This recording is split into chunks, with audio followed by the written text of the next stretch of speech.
For our first bite today, we are making a smoked salmon waffle.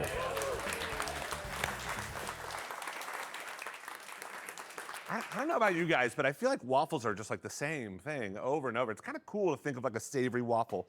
So this waffle starts out really easy. We've got all-purpose flour. We're gonna add a little bit of salt, a little bit of sugar, and with just like any quick bread recipe, there's kind of two teams. So there's the dry team, and then there's the wet team.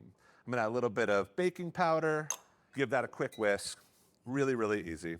And then the wet team, it's kind of like two families, and then their baby is the waffle. Does that make sense? It's a little creepy, but here we go. Always crack in a separate bowl. That way it doesn't ruin whatever you're cracking in. It's kind of like an insurance bowl. So I'm gonna crack one. Okay, that one's good. That goes in. I'll do one more. Easy peasy. That goes in. And then some melted butter. So I'm gonna whisk that up. Now I'm gonna throw an ingredient in here that I think is gonna be the next big ingredient. It is awesome, sorghum. It's kind of whole grain, really good for you, gluten-free. You cook it, it's got these little pearls like this. And when we tested this recipe, we wanted to put something that's got a little bite into it, a little bounce, and not just have like a normal waffle. So what you do here is you kind of grab the wet family, add it to the dry family, and you kind of whisk that up, right, and get that going. And by the way, when you whisk this, you want to get all the lumps out. Like everyone does, keep it lumpy. Repeat that back, keep it lumpy. That's the only time you can say that and it be okay, all right? Keep it lumpy, all right? And kind of when it starts to look like cottage cheese, I hate saying that, like cottage cheese, ricotta, I don't know. But when it looks a little lumpy, that's when I just want you to stop. When you overmix it, it makes for a tough waffle, but when you kind of keep it at that stage, it will keep it nice and supple. And then we're gonna go in with this sorghum, which is crazy. So we're gonna go right in. You could put in like rice or farro or things like that, but we just found sorghum works so good. And if you just see, we just kind of work that in. I mean, it's so delicious. It's not your everyday waffle, which is what I love. Beautiful. We've been like waffling everything in our house. I've got 2 kids under 4, and they've just discovered food coloring. Huge mistake. Every waffle comes out looking like roadkill. Like I don't know what they're sticking in there. But anyway, so you could use a scoop, you can kind of just eye it, but we're just kind of pouring this in. This already smells and looks incredible. Awesome. Oh my gosh. All right, we'll let those cook for a couple minutes. They just come out looking like this. All right, really simple. This would be like a great little app. I mean, 2 of those for breakfast, but don't just think breakfast for this. I think this is like really rad as a lunch. I think this is a great entree, to be honest. All right, so we've got mascarpone cheese, kind of like fancy cream cheese. It's a little more tangy, it's got a little bit more kind of heft to it. And I'm just gonna zest my lemon. And if this is really tough for you, you can kind of turn it upside down and almost like an eraser, look where you're going. A lot of people prefer this so you can really see where the yellow part is. Are you guys getting a little hungry? Yeah. Like smell this, how good does that smell? So good. Like, I will put that under my pillow and sleep like a god. That is so delicious. So that goes in. Lemon, always roll on your lemon. It just gets the juices flowing. Again, only say that in the kitchen. And then here we go. I'm gonna go with about half. Go with a little bit of salt. And then we just kind of mix this up. Just the easiest little shmear.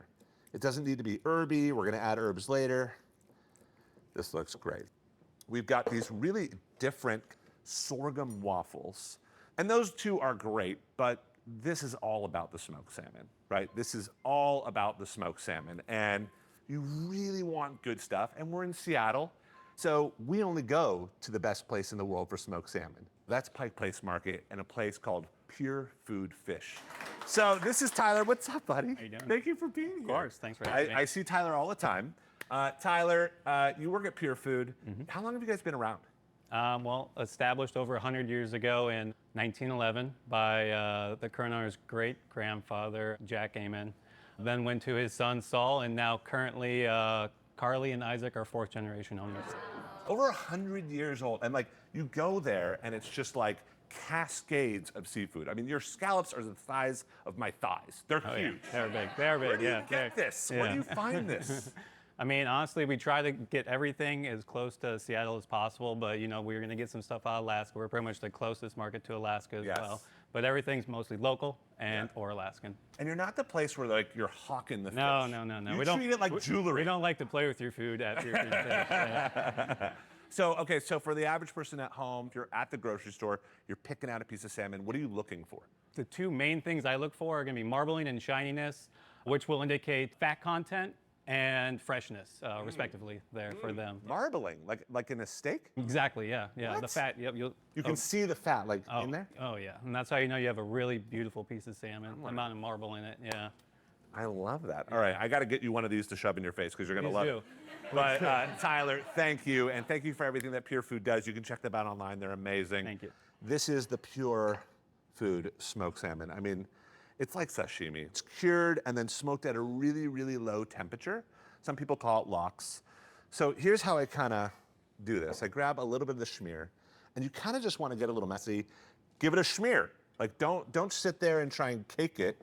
Just smear it on, right? We're not going to sit here Instagram, and we're not going to do that, all right? Just nice, soft, pillowy mascarpone right on top. These are going to be killer.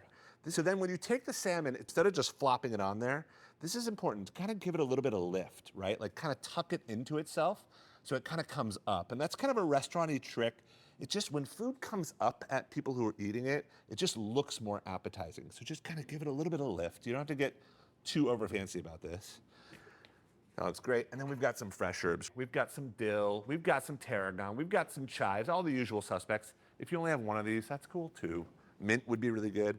So just from up high, yeah, you give me a little ooh. Give me a little ooh and ah. I mean, look how insane that looks. A poached egg over that, and my knees are just gonna buckle. Yeah.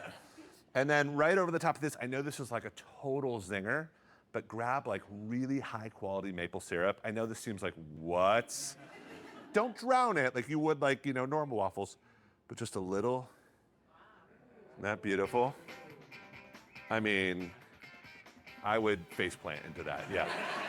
This looks incredible. So I'm gonna give this whole plate to Tyler for one sec. You get into that. But I also got more. I got more. Don't you worry. I came prepared because my Seattleite family's in the house. Get it up here. I'll pass this over to you.